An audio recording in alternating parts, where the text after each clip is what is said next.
Hi, my name is Terry Edgecomb,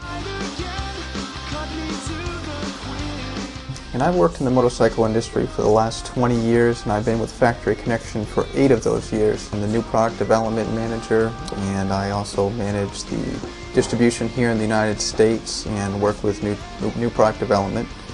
My position entails a number of different things, most of which are dictated by the time of year and work tempo here.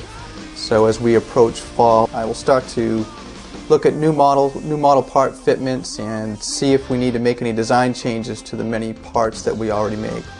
For example, when the new 2008 RMZ 450 comes out, we will completely disassemble and spec out the entire suspension.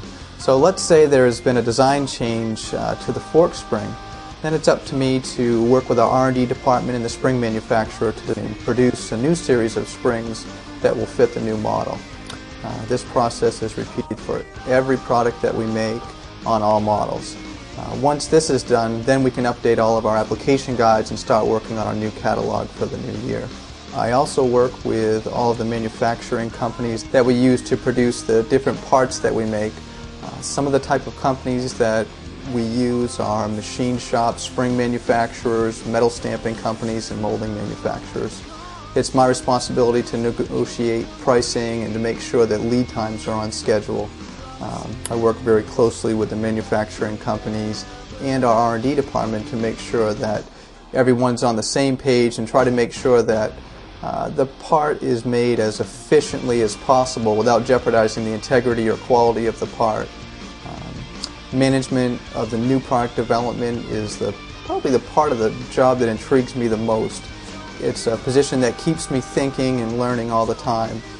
New product development requires working with many different people, departments, and companies, so it never gets boring, and it's always a challenge. A lot of people ask us, how does a part that we make at Factory Connection go from A to Z? So what I'll do is just take you through a little bit of the new product development procedure here. All the employees here are encouraged to share their ideas for a product. So it doesn't matter if it's an R&D guy or it could just be a disassembly guy that just started with the company a few weeks ago. That's one of the unique things about our company.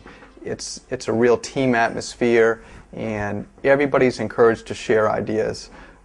We had someone that hadn't worked here for too long that was a disassembly guy that came up with a great idea for a new tool. Because he's out there disassembling forks and shocks all the time, he's using these tools on a day-to-day basis and just came up with a great idea for a new tool. So that's just an example of how everybody here tends to work together to come up with new ideas. So everybody here is encouraged to share ideas for new product. So once we've gone through the idea and review process, then we take it to the next step, which is design and drawings.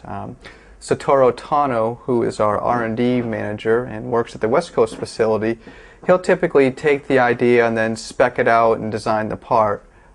Once they've been designed, then the parts go into a computerized drawing. Once the computerized drawing is done, Satoru Tano will review the drawings. The drawings will then be sent here to the East Coast, where we'll review the drawings for final approval. And at that point, the part then goes on to quoting. After the part has been designed, we'll quote the part for production run quantities to make sure that the part is able to be made at a marketable price. Once we've achieved that, then we move on to the prototyping mode. We'll make generally 3 to 5 samples of whatever it is that we're working on at the time.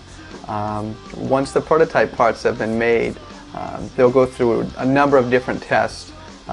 First, we'll go through a very detailed measurement process to make sure that all the specs and tolerances have been met. Then we'll do some destructive testing if need be. And after that, then the parts will move on to a field test. Some field testing will be done in-house on different machines that we have here, but the final field test is always on the motorcycle and looking at rider input and rider reviews and that sort of thing.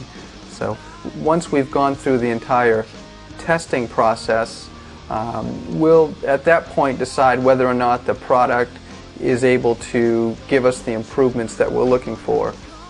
At times we may have 3 or 4 revisions before the part actually gets to its final point.